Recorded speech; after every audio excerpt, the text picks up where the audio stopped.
Hello friends, welcome to my YouTube channel. ಇವತ್ತಿನ ವಿಡಿಯೋದಲ್ಲಿ ರಾಯಚೂರು ವಿಶ್ವವಿದ್ಯಾಲಯ ನೇಮಕಾತಿ 2024ರ ಮಾಹಿತಿಯನ್ನು ನೋಡೋಣ. ಹುದ್ದೆ ಹೆಸರು ಪ್ರೊಫೆಸರ್ ಮತ್ತು ಅಸೋಸಿಯೇಟ್ ಪ್ರೊಫೆಸರ್. ಒಟ್ಟು ಹುದ್ದೆಗಳು 7. ವಿದ್ಯಾರ್ಥಿ ಅಭ್ಯರ್ಥಿಯು ಯಾವುದೇ ಮಾನ್ಯತೆ ಪಡೆದ ಮಂಡಳಿಯಿಂದ ಅಥವಾ ವಿಶ್ವವಿದ್ಯಾಲಯದಿಂದ PhD ಪದವಿ ಮತ್ತು ಸ್ನಾತಕೋತ್ತರ ಪದವಿಯನ್ನು ಪೂರ್ಣಗೊಳಿಸಿರಬೇಕು.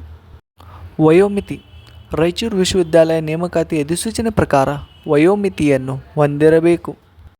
ಅರ್ಜಿ ಶುಲ್ಕ ಸಾಮಾನ್ಯ ಅಭ್ಯರ್ಥಿಗಳಿಗೆ 4,000 ರೂಪಾಯಿ, SC/ST PWD ಅಭ್ಯರ್ಥಿಗಳಿಗೆ 2,000 ರೂಪಾಯಿ. ಪಾವತಿಸುವ ವಿಧಾನ ಆನ್ಲೈನ್ ಮೂಲಕ. ವೇತನ ಶ್ರೇಣಿ ರಾಯಚೂರು ವಿಶ್ವವಿದ್ಯಾಲಯ ನೇಮಕಾತಿ ಅಧಿಸೂಚನೆ ಪ್ರಕಾರ ಮಾಸಿಕ ವೇತನವನ್ನು ನಿಗದಿಪಡಿಸಲಾಗಿದೆ. ಆಯ್ಕೆ ವಿಧಾನ ಅಭ್ಯರ್ಥಿಗಳನ್ನು ಸಂದರ್ಶನ ಮೂಲಕ ಆಯ್ಕೆ ಮಾಡಲಾಗುತ್ತದೆ.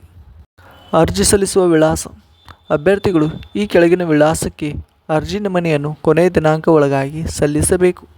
ಪ್ರಮುಖ ದಿನಾಂಕಗಳು: ಆಫ್ಲೈನ್ನಲ್ಲಿ ಅರ್ಜಿ ಸಲ್ಲಿಸುವ ಪ್ರಾರಂಭ ದಿನಾಂಕ 8/7/2024. ಆಫ್ಲೈನ್ನಲ್ಲಿ ಅರ್ಜಿ ಸಲ್ಲಿಸುವ ಕೊನೆಯ ದಿನಾಂಕ 8/8/2024. ಹೀಗೆ ಹೆಚ್ಚಿನ ಉದ್ಯೋಗ ಮಾಹಿತಿಗಾಗಿ ನಮ್ಮ ಯೂಟ್ಯೂಬ್ ಚಾನಲನ್ನು ಸಬ್ಸ್ಕ್ರೈಬ್ ಮಾಡಿ. Thank you friends.